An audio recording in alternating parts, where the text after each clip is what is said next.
कथा, राम के चरित्र का निर्माण आपके जीवन में सनातन धर्म पर हम जोर डालने का प्रयास कर रहे हैं, समझाने का प्रयास कर रहे हैं, बच्चों को जागृत करने का प्रयास कर रहे हैं कि ये कुछ बनना सीख ले, बड़ों का आदर करना सीख ले, माता पिता की सेवा करना सीख ले, भाइयों का गुरुजनों का सम्मान करना सीख ले, तो पहचान लें।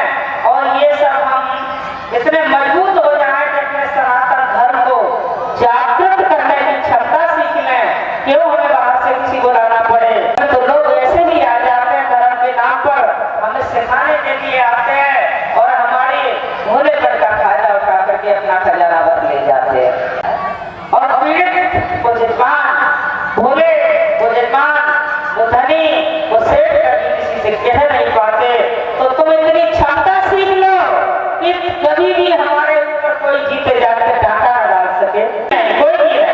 तुम इतना समझ लो, हमारा अधिकार है, ये जन्म सिद्ध अधिकार है, हंसने का, जीने का, खुश रहने का, ये सब सामर्थ्य कथा के माध्यम से सीख लो, ताकि तुम्हें किसी के सामने सर न पटकना पड़े। आइए पास प्रभु के मार्ग में चलते, आगे कथाओं को संक्षेप में बढ़ाते हुए और हम आप दोपहर वाणी को पवित्र करेंगे राम जी के नाम से। भगवान माता जानकी जी का दर्शन करते हुए हृदय पट में प्रेम से कहिए बाल स्वरूप भगवान की जय।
पहले कुछ होता नहीं है, लेकिन कर्तव्य करते रहना चाहिए। अगर राम जी के जीवन चरित्र को बारीकी से हम पढ़ लें और समझ लें भैया जानकी जी के, तो मुझे लगता है जीवन में कोई विवाद नहीं रहेगा। किसी भी व्यवस्था को लेकर, किसी भी रिश्ते को लेकर, किसी भी उस चीज को लेकर, और यही उन्होंने हमारे जीवन को सिखाया है। तो आइए, ऐसा कौन सा पवित्र गुण था, कौन से पवित्र धर्मात्मा थे, कौन सी गोदी से मेरे राम जी ने वो बड़े सौभाग्यशाली हो गए। आज हम इतने बदल चुके हैं, संस्कार से इतने गिर चुके हैं, ये कथाएं भी सुनते हैं, यज्ञ भी करवाते हैं, जब तक नियम भी करते हैं, दान पुण्य में खूब करते हैं, तीर्थों में खूब जाते हैं, गंगा यमुना खूब नहाते हैं। हमारी ही औलाद हमारी बात नहीं मानती। किसी भी परिस्थिति से माता पिता नहीं टूटते कभी भी, गरीबी से माता पिता नहीं टूटते कभी।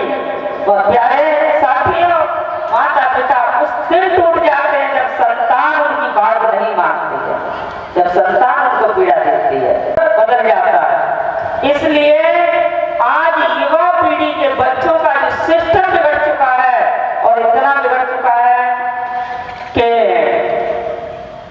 कमाते हैं सिल्वर और कमाते हैं सिल्वर। यहाँ भी शायद नहीं होंगे ऐसे बच्चे। आइए 2 मिनट हम ये चाहेंगे कि आप कुछ समझाते हुए हमारे भक्त प्रेमियों को प्रभु के कुछ अपने शब्दों को रखें। जय श्री राधे, जय श्री राम। अभी जब मैं यहाँ से निकलकर उधर जा रही थी तो हमारे एक आदरणीय भैया जी ने मुझे रोक के एक प्रश्न पूछा, जो कि मुझे लगता है कि आप सभी के दिमाग में होगा, क्योंकि कभी कभी मंडप इतने ऊंचे लग जाते हैं कि हम लोग सामने वाले व्यक्ति से चाहते हुए भी ना मिल पाते हैं, बात कर पाते हैं, ना ही अपने प्रश्नों का उत्तर ले पाते हैं। तो एक भैया थे हमारे, उन्होंने मुझसे पूछा क्या हम रामायण जी पर कुछ दान या भेंट कर सकते हैं। तो यहाँ ये मैंने जैसे कि कल भी बोला था, आज भी बोला कि ठाकुर जी का दरबार जो यहाँ सजाया गया है, जो मंडप सजाया गया है, वह आप सभी के माध्यम से ही सजाया गया है। तो इस मंच के मालिक भी आप हैं, इस मंच के कर्ता धर्ता भी आप हैं, आप एक माध्यम है जो कि आप सभी के बीच में आए हुए हैं। इसके लिए पूर्ण अनुमति है कि आप सभी लोग आए और जैसा भी है माता जी से चाहे तो माता जी से आशीर्वाद लें, चाहे तो आप अपनी जो भी श्रद्धानुसार भेंट यहाँ चढ़ाना चाहते हैं वह भेंट भी चढ़ाएं। और एक और इसी के साथ में जानकारी दे दूं कि पूज्य माता जी के द्वारा लगभग 3 वर्ष से निःशुल्क एक रसोई चलाई जा रही है श्रीधाम वृंदावन में। संध्या काल को भोजन बनाकर वितरण किया जाता है लगभग 100 से 150 लोगों का।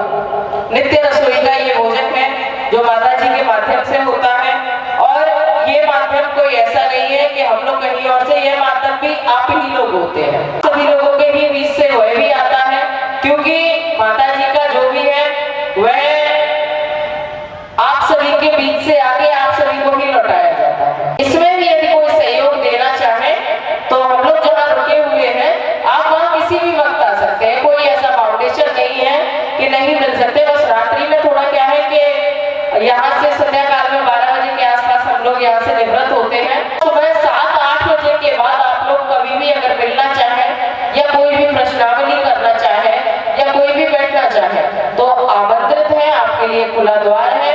यहाँ रामायण जी पर यदि कोई भी भेंट देने के लिए तैयार हो या भेंट देना चाहे और किसी भी संकोच बस या बिना जानकारी के, यानी कि जानकारी के अभाव के कारण यदि आपको आने में कोई संकोच है तो मैं यहाँ बैठी रहती हूँ, आप मुझसे संपर्क कर सकते हैं। बाकी ये दरबार में कोई ताला नहीं लगा है, ठाकुर जी के दरबार में कभी ताला नहीं होता। ये ताले तो सिर्फ दिखावे के हैं, जो बड़े बड़े फाटक हैं, बड़े बड़े ये ताले लगा दिए। वो क्यों लगा दिए? क्योंकि हमारे तुम्हारे बीच में ही कोई ना कोई ऐसा बैठा होता है कि मूर्तियां खंडित करके चला गया, मंदिर में कोई नुकसान करके चला गया, या ठाकुर जी ने जो छोटा मोटा अपने आप ही लोगों के या किसी के माध्यम से सोना चांदी पहना दिया है, घंटे घड़ियाल लगे हैं, उनको उतार के ले गया, इसलिए ये ताले बने हुए हैं। अन्यथा ठाकुर जी के दरबार में किसी के लिए कोई ताला थोड़ा ही है।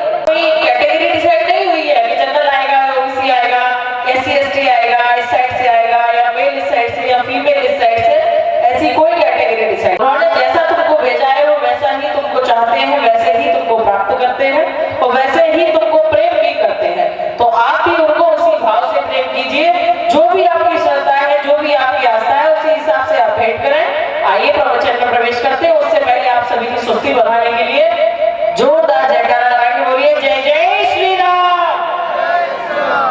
पता ही नहीं लग रहा, थक गए क्या? देखो माता जी ये पैर समेट लो बस।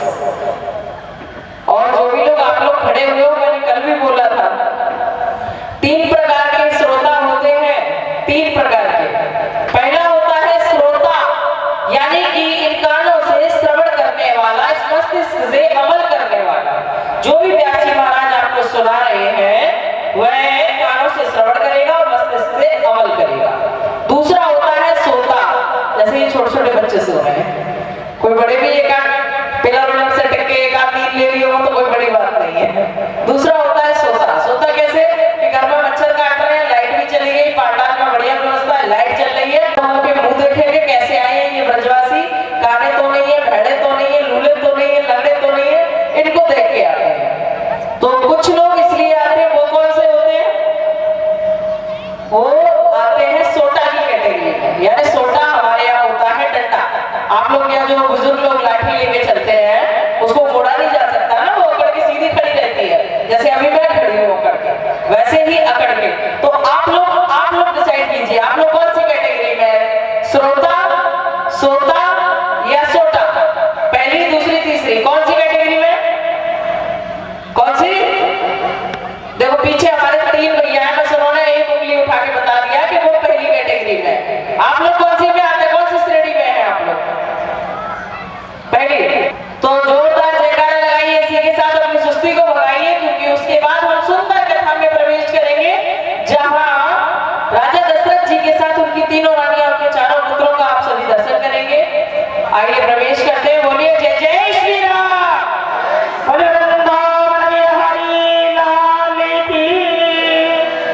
बाबा तुलसी आज भगवान भोलेनाथ माता पार्वती को तुलसी बाबा की रचित कथा का श्रवण करा रहे हैं। और दिव्य धाम के उस ब्रह्मांड के नायक को आज चेतना जागृत करके प्रभु सोचने लगे मैं कहाँ जाऊं, तो उन्होंने बड़ा सिस्टम सूत्र बनाया। अपने ही पार्षदों को, जय विजय को प्रथम सनकादिक ऋषियों के साथ से प्रथम जन्म में हिरण्यकश्यप और हिरण्याक्ष बन करके धरती पर आए, जो भगवान नरसिंह भगवान ने और वामन भगवान ने उनका उद्धार किया। दूसरे रावण कंस बन करके धरती पर आए, भगवान श्री राम जी ने तृतीय जन्म में कंस और दंत भक्त बन करके आते हैं, जो भगवान नारायण कृष्ण के माध्यम से। तो आइए इन सब कथाओं को लेकर के हम आपके मध्य नहीं चल सकते हैं। हिंदू का स्वरूप है कि प्रेम पद चरण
जिस महापुरुष के, जिस सदगुरु की, जिस संत की वाणी से हमारे मन का भटकाव ठहर जाए, वही हमारा सदगुरु है। तो आज गुरु और शिष्य के नाम पे धंधा हो रहा है। गुरु गले में घूमते कंठी ले ले को दुनिया में घूम रहे, उन्होंने स्वयं उस सत्य को पाया नहीं और तुम्हें दीक्षा देने चले कि भाग धतूरे वाले के चंगुल में मत फंस जाना है, ये देख लेना इसने पाया है उसको क्या, उस परमात्मा को इसने पाया है जो मुझे कल्याण कर सकता है, मुझे आशीर्वाद दे सकता है, क्या मेरा कल्याण हो पाएगा। इसलिए मेरे प्यारे आपसे निवेदन है कि तुम्हें जागने की जरूरत है। भूत प्रेत के नाम पर, आडम्बरों के नाम पर तुम ठगे जाते हो, कभी किसी की मजाक कर जाते हो, कभी किसी के दरबार में जाते हो। अरे तुम्हारे सनातन धर्म में तुम्हें इतना भरोसा नहीं है। भारत की कर को पूजा जाता है, आकाश से लेकर जमीन को, गौ माता से लेकर के गंगा को, यानी वृक्ष से लता पताए, तालाब, नदियां, चौराहे, तिराहे, ऋषि मुनि, महात्मा, गुरु, माता पिता सबका वंदन होता है, पूजा होती है यहाँ। इनमें बहुत बड़ा आनंद है। और आज हमने देखा हिंदू समाज की बहन बेटियों को ये बहुत दर्द ठोकर खाती है। जिसके पास तुम गंदे ताबीज बनवाने जाते हो ना, ये सारे रास्ते से निकले हुए हैं और अनुभव किया है, वो तुम्हें कुछ नहीं देता है। क्या देता है? अपनी दाढ़ी के 2 बात रख करके और उसमें बांध करके तुम्हें दे देता है, तुम्हें भरोसा हो जाता है। ये सब मत करिए, ये सब पाखंड है। सच्चाई को जानिए। हमारे सनातन धर्म में इतनी ताकत है कि हम किसी के आगे सर झुकाना नहीं चाहते। कर चटनी बन जाए तो अचार की ऐसी तैसी, मिलके दगा दे उस यार की ऐसी तैसी, खिंचके रुक जाए तलवार की ऐसी तैसी, यदि कर्म सच्चा है तो किस्मत की ऐसी तैसी। कर्म करो। सनातन धर्म में बहुत खूबसूरती है, बहुत ताकत है? और कहीं न कहीं हम निजी अनुभव शेयर कर रहे हैं आपके सामने। तो इसलिए कर्म करो तो ऐसा करो जिसमें विश्वास होना चाहिए। हमें मुसीबत, परिस्थितियां, दुख कब आते हैं? जब हमें विश्वास नहीं होता उस पर। हमारे अंदर कपट की, छल की, अपमान की, द्वेष की, पाखंड की, लालच की जब तक गंदगी, जब तक खुदी जमी है, तब तक खुदा मेरे से बहुत दूर रहता है। कब आएगा परमात्मा मेरे करीब, कब आएगा? अरे वो तो हमेशा बाहें पकड़ के खड़ा रहता है। किसी मंदिर में भगवान को बैठे देखा है क्या? राम जी कहीं बैठे धनुष लेकर के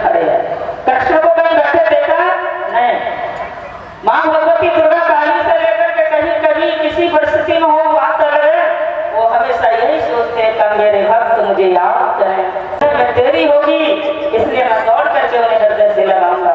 मूर्ख और बेईमान तो हम हैं जी, इसलिए हमें जागृत होना है। हमें पर दस्तक देता है हमेशा परमात्मा, लेकिन हम उसे पहचान नहीं पाते। सबका सम्मान करना सीख लो। सब शास्त्र पुराणों ने तेरी गाया है और धर्म की मर्यादा, धर्म की शिखा तो माताओं के हाथ में होती है, देखना होती है। इन्हीं माताओं ने राम कृष्ण परमहंस जैसे शिवाजी भरत सिंह जैसे परम भक्त सूरमा पैदा किए थे, और इन्हीं माताओं की गोदी से आज बच्चा पैदा होते हैं जो इनकी बात नहीं मानते। हमारी ही कमी है और किसी की नहीं है। यार बहुत सम्मान करो, लेकिन इतना पेट से बंद रहे जो संस्कारों से हीन रह जाए। बच्चा कहाँ जा रहा है, क्या कर रहा है, क्या खा रहा है, ये तुम्हें पता होना चाहिए। आज धर्म क्षेत्रों में मैंने देखा है, क्योंकि हम जहाँ से आए आप सबको पता है श्रीराम वृंदावन से, और आप लोगों के पास भ्रमण भी करते रहते हैं। तीर्थों में महाराज क्या है कि आज जब से कपल लोग आने लगे हैं, जब से सेल्फी का जमाना चला है, तब से सारे गेस्ट हाउस धर्मशाला में कपल लोग ही दिखाई दे रही है। दर्शन करके निकलते हैं, रुक करके निकलते हैं, जिनके हाथ में सिगरेट होती है, एक हाथ में चाय का कप होता है। क्या इनके माता पिता को खबर नहीं है? क्या इनके समाज को खबर नहीं है? क्या इनके संस्कारों को याद नहीं है? हमारे देश में इतना धर्म हो रहा है, इतने यज्ञ हो रहे हैं, इतने बड़े बड़े मेला लग रहे हैं, इतने बड़े बड़े यज्ञ हो रहे हैं, लेकिन अपराध क्यों बढ़ रहा है? क्योंकि धर्म करने वाले केवल ढाका डाल रहे हैं। इन भोली वाली आत्माओं के जिस्म पर ढाका डाल रहे हैं, इनकी दौलत पर ढाका डाल रहे हैं। सभी नहीं है, कुछ लोग हैं, नाम नहीं ले रहे, और लेंगे तो बहुत सारा फर्क पड़ रहा है। तो इसलिए मेरा निवेदन है, आप किसी की बातों में मत आइए। अगर माता पिता ने बच्चों के जीवन का निर्माण कर लिया, उनके कर्तव्य समझा दिए, तो उनका जीवन धन्य हो जाता है। माता पिता धन्य होते हैं जिन्हें ऐसी संतान मिलती है जो तुम्हारे कदमों से कदम मिला करके चलती है, तुम्हारे मर्दों का सम्मान करती है, तुम्हारे बड़प्पन का आदर करती है। और यही गृहस्थ जीवन का धर्म रामायण जी ने सिखाया है। आज ऐसे अखिलेश और स्वामी इस वंश में आए हैं, सूर्य वंश में, तो यहाँ सबसे पहले 2 मिनट 10 मिनट हम दर्शन करेंगे, उसके बाद राम जी के जन्म में चलेंगे कि राजा सगर के 7,000 पुत्र थे, और राजा सगर बड़े धर्म प्रवृत्ति के थे। इनके पिता बड़े धार्मिक प्रवृत्ति के थे। सूर्यवंश में सभी राजा थे, उन्हीं को तो गाया जाता है जिन्होंने अच्छे कार्य किया। क्या हुआ कि यज्ञ में उन्होंने दिग्विजयी घोड़ा छोड़ा था, 99 यज्ञ पूर्ण हो गए, 100वें यज्ञ की तैयारी थी, और उस पर यह प्रतीक चिन्ह लगा दिया, इस अश्व को, इस घोड़े को जो जीतेगा, जो भागेगा, उसके सामने मैं अपना मस्तक झुका करके अपने राजपाट को समर्पण उसी के लिए कर दूंगा। ये पहले राजा महाराजाओं की मर्यादा थी। आज क्या हुआ कि वो देवराज इंद्र कांप रहा है, देवलोक में बैठा के 100 यज्ञ पूर्ण कर लिए, तो मेरा राज सिंहासन चला जाएगा। बड़ा डर था देवराज इंद्र को। मृत्यलोक में लोग यज्ञ करते थे, धर्म करते थे, और देवताओं को डर लगता था। आज भी लोग सत्ता के लिए डरते, कहीं दूसरा ले जाए। बड़ा कपट है, 60% झूठ सच के बराबर। आज देवराज इंद्र ने देखा कि 100वां यज्ञ हो रहा है भारतवर्ष की भूमि पर, सूर्यकुल में, और उन्होंने वो अश्व ले जाकर के पकड़ लिया जो घोड़ा था। अरे रहे आप लोग माता है, देवियां जो बैठी है, आप लोग ध्यान दे रहे हो? कथा कहाँ चल रही है? हंसते से काम नहीं चलेगा। एक भी देवी मैया को यह पता नहीं है कि हम कहीं क्या रहे हैं। हम तो पागल हो गए, चिल्लाने आए, तुम्हारे लिए तो आए मेरी प्यारी बहनों, इसलिए कुछ तो सीख लो। एक कान इधर रखो, एक अपनी व्यवस्था में रखो, ठीक है? हाँ, आइए इधर। क्या हुआ देखो, हम तो ना देखे चिल्लाते हैं, और आप लोग कथा सुनने आते हो, और आपसे यदि पूछा जाए तो मुझे लगता है ये बताने में ध्यान छूट जाएगा। ये चीजें याद रखो, जीवन में काम आएंगे। जैसे राजा हरिश्चंद्र के काम में उनकी पत्नी कथा सुनने गई थी, विश्वामित्र जी जब उनका धर्म की परीक्षा लेने आए,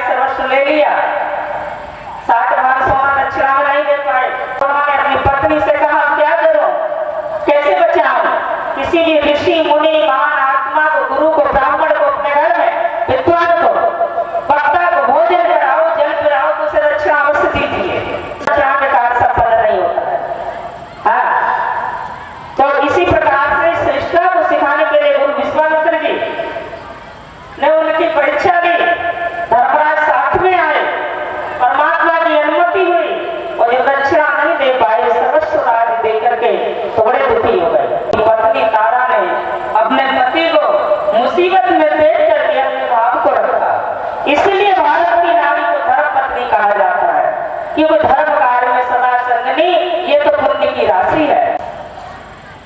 जब इसका जीवन साथी कोई धर्म संकट में, इनके पति, इनके साथी, इनके परिवार, इनके रिश्ते अटकते हैं, तो इनका दायित्व बनता है उससे समस्या को हल करना।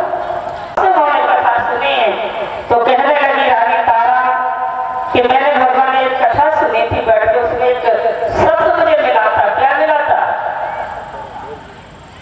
ये पूरी भारत भूमि का राज्य तो तुमने ले लिया, और इनकी दक्षिणा शेष रह गई है, कहां से दी जाए? तो उन्होंने कहा हम बिकने के लिए तैयार हैं। जो खरीदने वाले वो भी हमारे हैं, बेचने वाले वो भी हमारे हो चुके, गुरु विश्वामित्र जी कहते हैं। तब रानी तारा ने ये याद दिलाया धर्म का उस संकट की घड़ी में कि मैंने ऐसा सुना है कि काशी भगवान के त्रिशूल के ऊपर है, से नहीं नाथ तीनों लोगों से बाहर है। वो बसरा वाले धरती से ही नहीं, तीनों लोगों से बाहर है। एक एक पौध कथा का जीवन में काम आता है मेरे प्यारे भाई बहनों। इसलिए